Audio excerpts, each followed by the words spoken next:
SLBM यानी कि securities lending and borrowing mechanism, ये कंसेप्ट काफी लेस अंडरस्टूड है अपने इंडियन स्टॉक मार्केट में।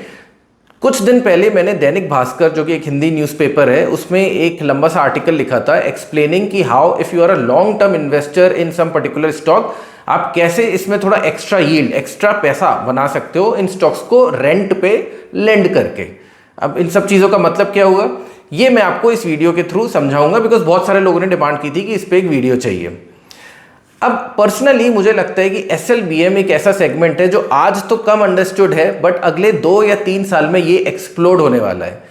रीजन बीइंग कि देखिए किस तरह से सेबी अपने डेरिवेटिव्स मार्केट के वॉल्यूम को कम करने में लगा है, और अगर आप थोड़ा ऑब्जर्व करें तो कैश मार्केट में वो कुछ ऐसे पॉलिसीज ला रहा है, ऐसे रेगुलेशंस ला रहा है जिससे कैश मार्केट का वॉल्यूम बढ़ सके, और SLBM उसका एक बहुत ही इंपॉर्टेंट पार्ट बनता है।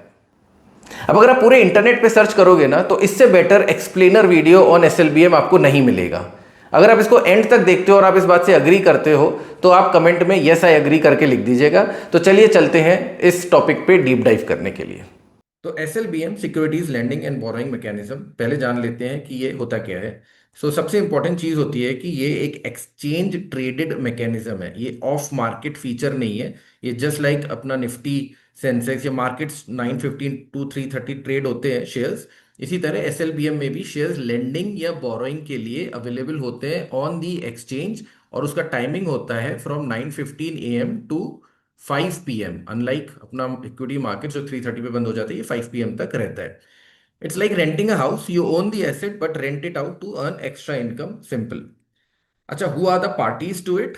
अब एक होता है लेंडर। हम ये पूरा जो PPT है, ये जो पूरा वीडियो है, वो मैं लेंडर के पर्सपेक्टिव से बता रहा हूँ, but I also involve the other parties as well, कि किस तरह से उनका भी मैकेनिक्स होता है। तो लेंडर, अज्यूम कर लीजिए कि आपको, आपके पास शेयर्स पड़े हैं और आपको उनको लेंड करना है। तो आप हुए लेंडर, आप हुए एक party, and then there is a counter party which is the borrower. अब जब दो पार्टीज होती हैं तो सबसे इंपॉर्टेंट क्या होता है कि एक्सचेंज पे कि एक गारंटर होना चाहिए, जो जनरली क्लियरिंग कॉर्पोरेशन होता है। तो यहाँ पे भी वही है, national securities clearing corporation limited, NSCCL। तो बिकॉज ये गारंटर यहाँ बैठा है तो आपको किसी किस्म का रिस्क नहीं है कि मेरे से शेयर मैंने लेंड कर दिए, बोरोवर लेके भाग गया, दिस एंड दैट, वो सब नहीं होने वाला, बिकॉज यहाँ पे NSCCL बैठा हुआ है। Next, why should one use SLBM? अब ये थोड़ा सा इंपॉर्टेंट है, इसको समझिएगा दोनों पर्सपेक्टिव से। लेंडर, आपके लिए, आपके पास शेयर्स पड़े हैं, एंड मैं जनरली लोगों को ये बोलता हूं कि अगर आपको SLBM यूज करना है तो आप इसमें वो शेयर्स रखिए, वो शेयर्स रेंट पे दीजिए जो आप बहुत ही लॉन्ग टर्म के लिए होल्ड कर रहे हैं। कभी कभी लाइक 10 साल 20 साल के लिए होल्ड कर रहे हैं, बहुत सारे होते हैं ना लॉन्ग टर्म, जो जनरेशनल शेयर्स होते हैं, किसी किसी के पास 20 साल से 25 साल से पड़ा है, उनको बेचना ही नहीं है। तो जब नहीं बेचना है, आपके डीमेट अकाउंट में पड़े हैं, आपको एनीवेज उसका कैपिटल एप्रिसिएशन मिल ही रहा है, वो 100 का 200 होगा, आपको वो मिलेगा, वो ऐसे भी मिलेगा और लेंड कर दोगे तो भी मिलेगा। एक्स्ट्रा रेंट आने में क्या दिक्कत है? वही सिमिलर टू अपना अपने प्रॉपर्टी रेंट आउट करी, रेंट भी आ रहा है, कैपिटल एप्रिसिएशन भी हो रहा है। सेकंड, आपको ओनरशिप आप रिटेन करते हो, आपने सिर्फ लेंड किया है, कॉन्ट्रैक्ट्स प्रॉपर होते हैं, ऐसा नहीं है कि आपने अपने शेयर्स लैंड किए तो वो कहीं चले जाएंगे एंड ऑल। और कॉस्ट बेसिस चेंज नहीं होता है। सबसे बड़ी बात ये होती है कि long term remains long term. ऐसा नहीं है 20 साल से आप होल्ड कर रहे हो, लॉन्ग टर्म इन्वेस्टमेंट है, आपने लैंड कर दिया, वो एकदम से शॉर्ट टर्म हो गया। शेयर्स आपकी ओनरशिप में ही है, आप ही की कस्टडी में है, तो long term remains long term, no cost basis change. तो ये फायदा ही है ना लेंडर्स के लिए, तो there is no risk and फायदा ही फायदा, if available, if there is a decent yield available. उसके बारे में हम बाद में बात करेंगे। बोरोअर्स के लिए अब क्यों इसको लोग यूज करना चाहते हैं, इसको थोड़ा ध्यान से समझिएगा। देखिए, अपने इंडिया मार्केट में क्या होता है कि आपका स्पॉट, आपका कैश मार्केट, सॉरी, आपका कैश मार्केट में आप शॉर्ट सेल नहीं कर सकते हो। आप इंडिया में इंट्राडे ही शॉर्ट सेल कर सकते हो, आप पोजिशनल बेसिस पे शॉर्ट सेल नहीं कर सकते हो। तो कभी कभी क्या होता है कि हमको बहुत लंबे टाइम के लिए कोई स्टॉक को अगर शॉर्ट सेल करना है तो कैसे करें? Not possible. वहां पे फ्यूचर्स हम शॉर्ट सेल कर सकते हैं। तो कभी कभी आर्बिट्राज अपॉर्चुनिटीज जो है वो कैसे आती है? लेट्स अज्यूम कि आपका फ्यूचर्स का जो नॉर्मल, जो एक थ्योरेटिकल फॉर्मूला होता है, वो होता है futures equals to spot into E⁻RT। ठीक है, इसका मतलब सिंपल है कि ये एक अगर पॉजिटिव नंबर है, तो आज अगर स्पॉट 100 है और ये E⁻RT की वैल्यू कुछ भी आ रही है, और लेट्स से फ्यूचर की थ्योरेटिकल वैल्यू 105 होनी चाहिए। अब अगर आज फ्यूचर 110 पे ट्रेड कर रहा है, तो आइडियली आप क्या करोगे? 100 पे आप स्टॉक बाय कर लोगे, ठीक है, और 110 पे आप फ्यूचर्स को सेल कर दोगे। ठीक है, इसमें आपको आर्बिट्राज अपॉर्चुनिटी मिल जाएगी, क्योंकि एक्सपायरी आते आते ये थ्योरेटिकल वैल्यू के पास आएंगे, इधर ये दोनों एक दूसरे के पास आएंगे, तो आपको कहीं ना कहीं अपॉर्चुनिटी तो मिल ही जाएगी। तो ये एक सिंपल डील हो गई। लेकिन लेट्स अज्यूम कई स्टॉक्स में क्या होता है कि ये उल्टा होता है, बिकॉज इनहेरेंट बेयरिशनेस अगर किसी स्टॉक में है, और अगर लेट्स से उसका स्टॉक 100 पे है, बट अगर फ्यूचर 90 पे है, फिर क्या करोगे? अब आप, ऐसा तो नहीं है कि कैश में बाय करके फ्यूचर्स सेल करते हो, अब तो आपको उल्टा करना पड़ेगा।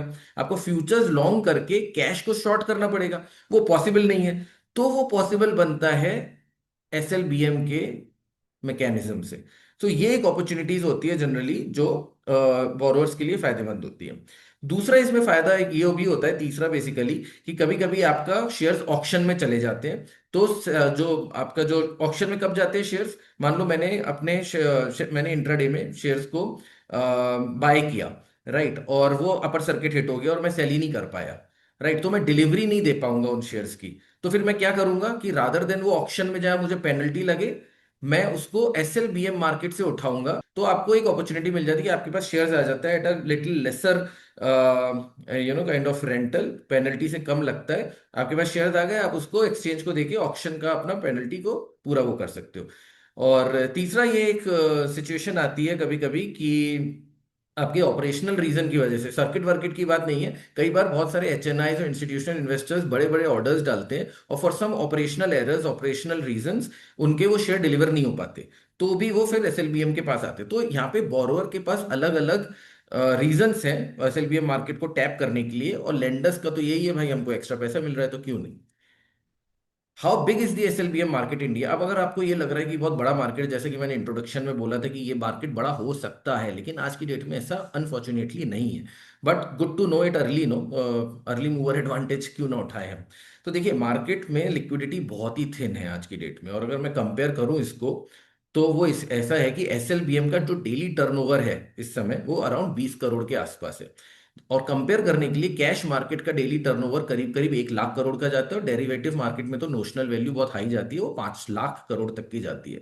आप अगर डेरिवेटिव को हटा भी दो और सिर्फ एसएलबीएम और कैश को कंपेयर करो ना, तो आप ये देखो कि कितना डिफरेंस आ रहा है, 20 करोड़ वर्सेज 1 लाख करोड़। बट ये मार्केट धीरे धीरे बढ़ेगा, जैसे कि मैंने बताया था कि even SEBI is after kind of increasing the cash volumes and all, तो कहीं ना कहीं एसएलबीएम को भी फायदा उसका मिलेगा ही। How can I avail this? अगर आपको भी बढ़िया लग रहा है कि हाँ मेरे पास तो शेयर्स पड़े हैं इतने महीनों से, सालों से, सॉरी, तो मैं कैसे अवेल करूं? देखिए, आज की डेट में ऑलमोस्ट सारे फुल सर्विस ब्रोकर्स के पास ये फैसिलिटी होती है। कोटक, एक्सिस बैंक बेस्ड होगा, या नॉन बैंक बेस्ड में भी मोतीलाल, स्वास्तिका, इन सब के पास ये फैसिलिटी है। आप उनकी वेबसाइट पे ढूंढ सकते हैं, और अगर आपको वेबसाइट पे नहीं मिले तो फुल सर्विस ब्रोकर्स हैं, आप अपने आरएम को कॉल कीजिए, वो आपका पक्का हेल्प करेगा। अगर हम डिस्काउंट ब्रोकर की बात करें, तो जहां तक मुझे सर्च करके मिला बहुत सारे ब्रोकर्स में, तो मुझे ये दिखा कि सिर्फ जीरोधा और धन में ये ऑफर है। दोनों अपनी वेबसाइट पे इसको, वहाँ पे कंसोल में जीरोधा की और धन पे भी वहाँ पे अवेलेबल है। आपको एक फॉर्म वॉर्म भरना भरना पड़ता है, और आपको बताना पड़ता है कि आपको क्या, कौन से स्टॉक को लेंड करना है, और वो आपको, they will get back to you. तो ये उस तरह से आप इसको कर सकते हो। चार्जेस क्या होते हैं इन जनरल? तो चार्जेस थोड़े से ज्यादा है इसके। बेसिकली ये लोग बोलते हैं कि ब्रोकरेज हम नहीं लेते इसमें, तो ब्रोकरेज तो नहीं लेते, बट ये लोग कहते हैं कि प्रोसेसिंग फी। तो जैसे समथिंग कॉल्ड 20% ऑफ लेंडिंग फी को वो एज अ प्रोसेसिंग फी ले लेते, तो आपका 1/5 तो इधर ही चला गया। उस पे जीएसटी चार्ज करेंगे 18% का, और फिर डीपी चार्जेस तो होता ही है, बिकॉज आप डिपॉजिटरी से शेयर्स निकाल के कहीं और दे रहे हो, तो वो डीपी चार्ज तो हमेशा लगता है जब भी आपने अपना एनएसडीएल या सीडीएसएल को टैप किया। तो when ever your shares leave your demat, तो अराउंड किसी का 13 रुपए होता है, किसी का 15, किसी का 18, डिपेंड करता है आप किस ब्रोकर में ये ट्रेड करते हो, इतना आता है। तो नेट नेट यू रफली make around 75% of your gross lending income. ठीक है, तो ये आपका थोड़ा, अगर आपको दिखाते कि यील्ड आपका 10% दिखा रहा है वेबसाइट में, हम एनएसई की वेबसाइट पे देखेंगे, तो आप ये समझ लो आपको net net 7.5% pre tax yield मिलता है नेट, राइट।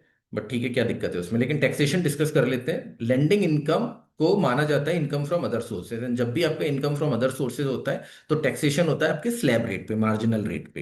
लेकिन इसमें कैपिटल गेन्स का कोई इवेंट नहीं होता, तो long term capital gain, short term capital gains tax ऐसा कुछ भी नहीं लगता है। सो वो सब कुछ नहीं है, ओनली हाँ कभी बीच में जैसे डिविडेंड अगर आपके पास आ गया, तो वो डिविडेंड इवन दो आपने उसको रेंट आउट लेंड किया हुआ है वो डिविडेंड आप ही को मिलेगा, वो बोरोअर को नहीं मिलता है। बोरोअर को मिलता है, बोरोअर के खाते में जाता है, बट बोरोअर जो अपना एक्सचेंज जो क्लियरिंग कॉर्पोरेशन है उसका ड्यूटी ये है कि वो बोरोअर से वो पैसा डिविडेंड का लेके वो आपके अकाउंट में ही डाले।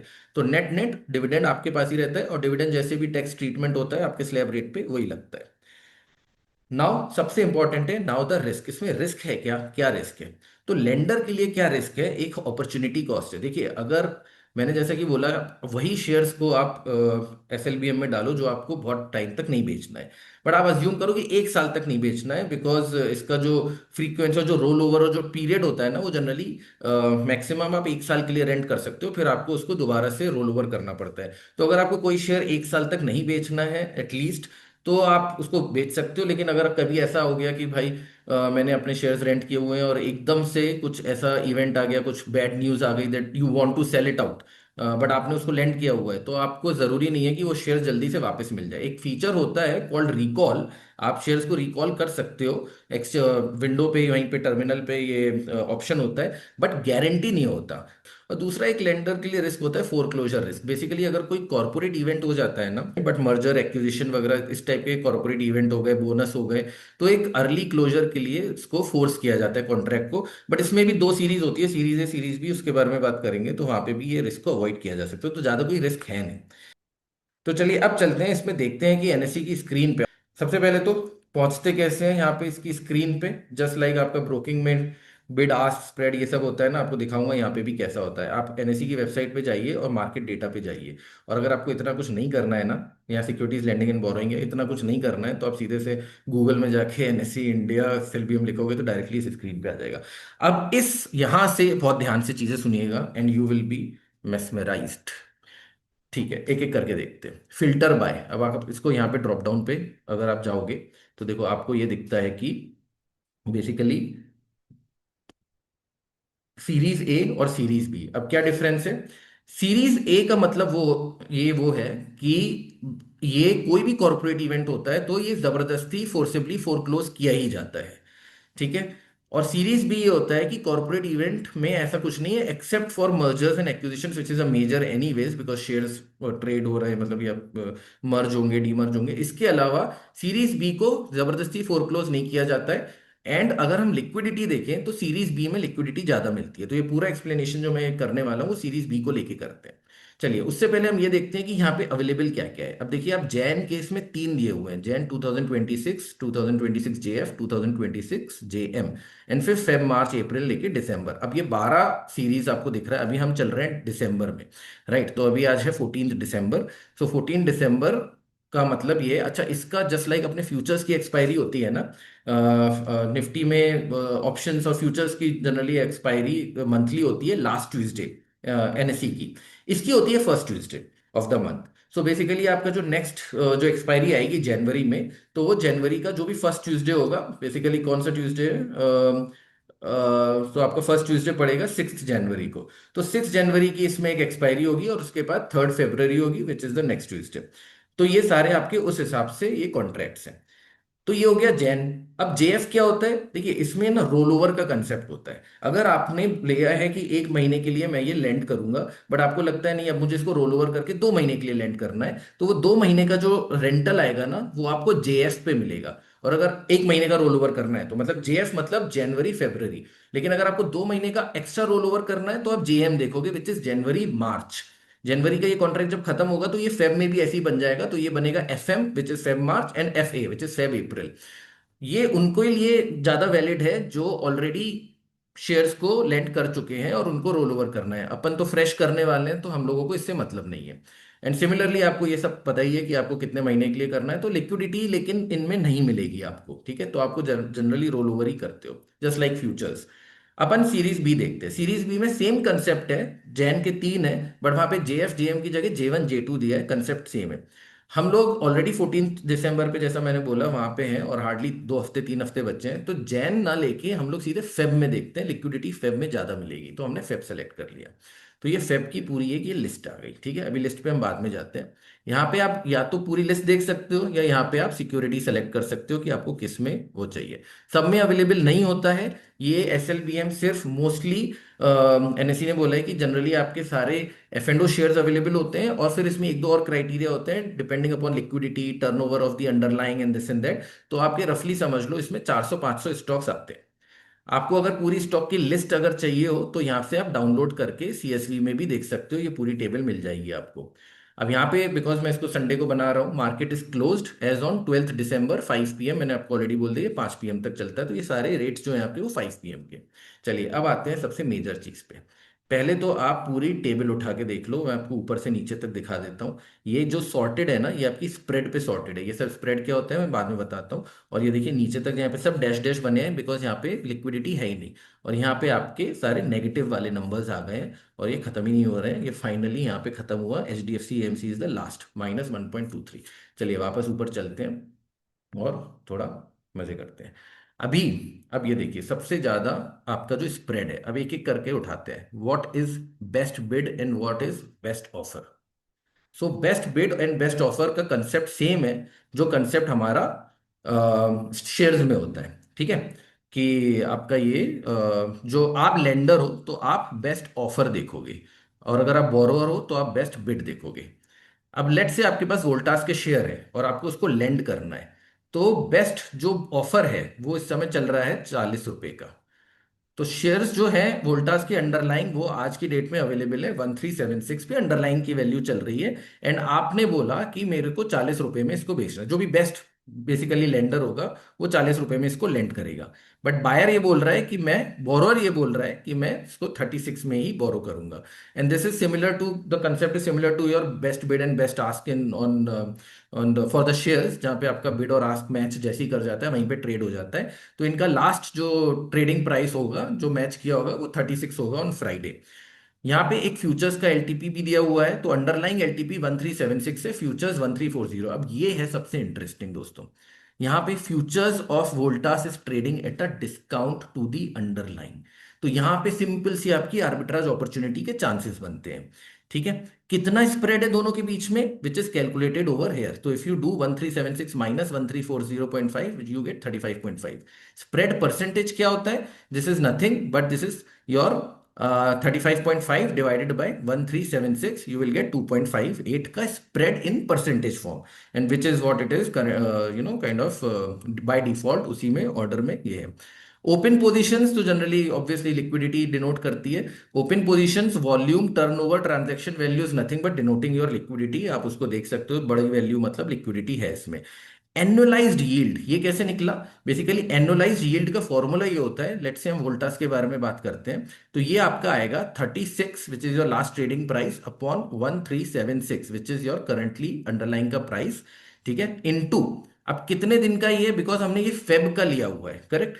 अब बिकॉज ये हमने फेब का लिया है तो फेब के एक्सपायरी में अभी डेज अगर आज से कैलकुलेट करें तो बचते हैं, मतलब फ्राइडे से करें अगर 12 से तो बचते हैं 53। तो इसको कुछ नहीं करना है आपको, इस नंबर को मल्टीप्लाई करना है कि एनुअलाइज करने के लिए, तो ये हो जाएगा आपका number 365 upon number of days, ठीक है। आप इस चीज को कैलकुलेट करोगे परसेंटेज टर्म्स में तो आपका 18.72% आ जाएगा। Got it. तो ये इसलिए कैलकुलेट करा जाता है कि आप इसको कंपेयर कर सकते हो, ये कंपेरेबल उसमें आ गया कि एफडी में 7% मिलता है, स्टॉक मार्केट में 12% मिलता है, तो एक जनरली कंपैरिजन है। आपको इतना मिलने नहीं वाला है, आपको मिलना इतना ही वाला है क्योंकि आपने फेब तक का ही करा है, अनटिल अनलेस आप इसको बाद में रोल ओवर करते हो। अब the biggest USP of this video. अब आप ये बताओ, अगर कोई बोरोअर है और उसको इसको बोरो करना है, उसको ये आर्बिट्राज अपॉर्चुनिटी को गेन करना है 35.50 की, ठीक है, वो जाएगा बोरो करने। बट हम ये बोल रहे हैं कि जो बेस्ट लेंडर है, बेस्ट ऑफर है, वो तो 40 रुपए में मिल रहा है। तो इन ऑर्डर टू अवेल 35.5 का बेनिफिट का स्प्रेड का profit, why would he borrow shares at 40। ये तो सेंस नहीं बनता ना बोरोर को, तो ये ट्रेड होगा ही नहीं जब तक ये price should not come below this. Your best offer should be below your spread to make a valid trade, कभी कभी डेस्पिरेशन होता है तो बात अलग है कि भाई जैसे मैंने आपको बताया कि अपना ये ऑक्शन में शेयर चलेगा तो वो झक मार के कहेगा ठीक है यार यहाँ भी 4.5 का लॉस हो रहा है तो हो रहा है, कल को ऑक्शन में पेनल्टी तो ना लगे। वो सब एक कंडीशंस अलग छोड़ दो। अदरवाइज ये होना चाहिए। तो बोरोअर भी 40 रुपए कोट करके कोई फायदा उसका हो नहीं रहा है, कोई नहीं लेने वाला। तो मैं, सॉरी लेंडर, तो मैं एज अ लेंडर जाऊंगा, मेरे पास अगर वोल्टास के शेयर होंगे तो जनरली मैं ठीक है मैं 35 कोट कर दूंगा कि एटलीस्ट ट्रेड तो बने। जैसे मैंने 35 कोट किया और मेरा बेस्ट यहाँ पर आ गया और मेरा मैच कर गया, तो वो बंदा भी शायद 35.5 टू 35 कर ले। ऑब्वियसली ट्रांजेक्शन कॉस्ट उसका भी लगेगा तो वो भी देखेगा। बट आई होप आप कंसेप्ट समझ गए। इसी तरह आप आरवीएनएल में देखो, सेम चीज, स्प्रेड 6.75 का है, बट आपका बेस्ट ऑफर 9.90 का है, कोई ट्रेड नहीं हो सकता। एंजल वन में 49.1 का स्प्रेड है, बट बेस्ट ऑफर 48 का मिल रहा है। ये बेस्ट ऑफर ऑब्वियसली आपका फ्राइडे को जो भी लास्ट ट्रेडेड प्राइस जो लास्ट में होगा 5 बजे, ऑल्दो लास्ट ट्रेडेड प्राइस 41 था, बट ये आपका 48 कोट कर रहा है। बट स्टिल डजंट मेक्स, यहाँ पे इट मेक्स सेंस, राइट? यहाँ पे इट मेक्स सेंस बिकॉज 1.10 का उसको प्रॉफिट है। अगर उसका ट्रांजेक्शन कॉस्ट इससे कम होगा तो this makes sense for him. तो आप पूरे ये कंपेयर करके देख लो स्प्रेड को और प्राइस को, और आपको पता चल जाएगा कि कहाँ पे ट्रेड पॉसिबल है और कहाँ पे नहीं है। एनुलाइज्ड यील्ड तो आप कैलकुलेट, मैंने बता ही दिया आप कैसे कर रहे हो। अच्छा एक चीज बता दूं, कई ब्रोकर्स ना इसमें एक मिनिमम क्वांटिटी रखते हैं। ऐसा नहीं है कि आपके पास एक वोल्टास का शेयर हो आप कह दो कि चलो मेरे को 40 रुपए दो, तो ऐसा कुछ नहीं होता है। थोड़ा सा आपको कुछ, आई थिंक जीरोधा का कुछ है कि 1 लाख का ही वैल्यू मिनिमम रखना पड़ेगा समथिंग। एंड अलग अलग ब्रोकर्स के अलग अलग मिनिमम ट्रांजेक्शन वैल्यू रहते हैं। तो थोड़ा सब्सटेंशियल नंबर ऑफ शेयर्स हैं तो फायदा है आपका इसमें, otherwise this not much of use. ठीक है, अब थोड़ा सा नीचे चल के और इंटरेस्टिंग कंसेप्ट देखते हैं।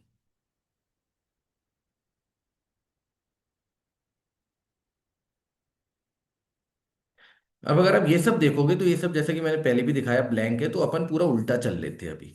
अब यहाँ पे अब आपका क्वेश्चन ये होना चाहिए कि तो ये कौन है जो नॉर्मल, जो क्योंकि यहाँ पे तो कोई ट्रेड बन नहीं रहा, ये तो नॉर्मली आपका H D F C AMC में 2669 का अंडरलाइंग प्राइस चल रहा है। और आपका ये जो है फ्यूचर्स, ये तो नॉर्मली आपका, इसको कॉन्टेंगो कहते हैं अगर आपको पता हो तो basically futures is trading at a premium than spot which is normal thing. और वो देखिए आपका स्प्रेड इसमें 32.70 आ रहा है, और विच इज -1.23। तो आपके पास H D F C share पड़े हैं, H D F C MC के, तो आप तो कह रहे हो कि मेरे को तो बोरो करना है, चलो कर लो। द पॉइंट इज दैट यहां पे देखो there is no borrower, no one wants this. ठीक है, तो बेसिकली ट्रेड आपको दिखेगा बट कोई बोरोअर नहीं है, कोई मार्केट नहीं बनेगा। चलो यहाँ पे देखते हैं क्या हुआ। हिंडाल्को में there was a borrower, but ये 0.01, तो मेरे को तो एक स्क्रूपलस ट्रेड लग रहा है। आई डोंट थिंक सो इसमें कुछ ऐसा होना चाहिए। थोड़ा एक अनोमली देख लेते हैं कि ये आपको एनुलाइज यील्ड दिखा रहा है 37.96 का कैम्स। कैम्स का क्या सीन है? Again there is no borrower, but ये 37.96 कैसे हुआ जब कोई एलटीपी नहीं है? तो एलटीपी तो देखो मुझे ऐसा लगता है कि on Friday there would have been no trade. ठीक है, बट ये तो रिटेन करता है अपना जो भी इसकी लास्ट वैल्यू, जो जो भी लास्ट स्प्रेड होता होगा उस पे ये इसको रिटेन कर रहा है। तो 37.96 का भी इसका यील्ड बना होगा, बट अभी इसमें कोई लिक्विडिटी नहीं है। तो अल्टीमेटली आप जैसे जैसे इस पूरी टेबल के नीचे आते जाओगे ना, आपको लिक्विडिटी वैनिश होती मिलेगी, because reason for people to do this kind of start going down, कोई रीजन नहीं है करने का। तो ये तो आपको थोड़ा सा मैंने मैथमेटिक्स बताया इसके बारे में गाइस, एंड आई होप आपको इसमें थोड़ा सा बेटर पता चले इसके इन्फेरेंसेस क्या है, basically what do I want to tell from from all these things. SLBM market आज इलिक्विड है, बट आपको ये समझ में आ गया कि आप अपने शेयर्स कैसे लेंड कर सकते हो। और बोरोअर, आपको मैं बोरोअर के पर्सपेक्टिव से सोचने को नहीं बोल रहा हूँ, because this is mainly made from the perspective from the of the lender, कि आप अगर लॉन्ग टर्म इन्वेस्टर हो आप इसके इसमें आप लेंड कर सकते हो और आपको एक्स्ट्रा यील्ड मिलेगा। अरे आपको अगर 5% का भी एनुअलाइज यील्ड मिल गया तो आप क्या बुरी बात है, आपको कुछ भी मिल रहा है तो इसमें रिस्क तो है नहीं। तो आप अपने शेयर्स पक्का लेंड के लिए डाल दो अगर यहाँ पे उसमें अवेलेबिलिटी है। लाइक एनएसई हर महीने की जो भी एक अवेलेबिलिटी होती है कि इस महीने इस कॉन्ट्रैक्ट में इतने शेयर्स अवेलेबल होंगे, वो एनएसई रिलीज करता रहता है। वो मैंने आपको ऊपर दिखाया था सीएसवी के फाइल से, आप उसको देख सकते हो। आपके पास शेयर्स हैं अवेलेबल तो आप लेंड कर दो उसको। तो एसएलबीएम में अगर आप कुछ सीखे तो मेरे को बताइए, कोई क्वेश्चन हो तो बताइए, एंड हैप्पी लर्निंग। और जैसा कि मैंने पहले कहा था, अगर आपको वीडियो में थोड़ा सा अच्छा लगे तो यस आई एग्री करके नीचे कमेंट में डाल दीजिए। Thank you so much.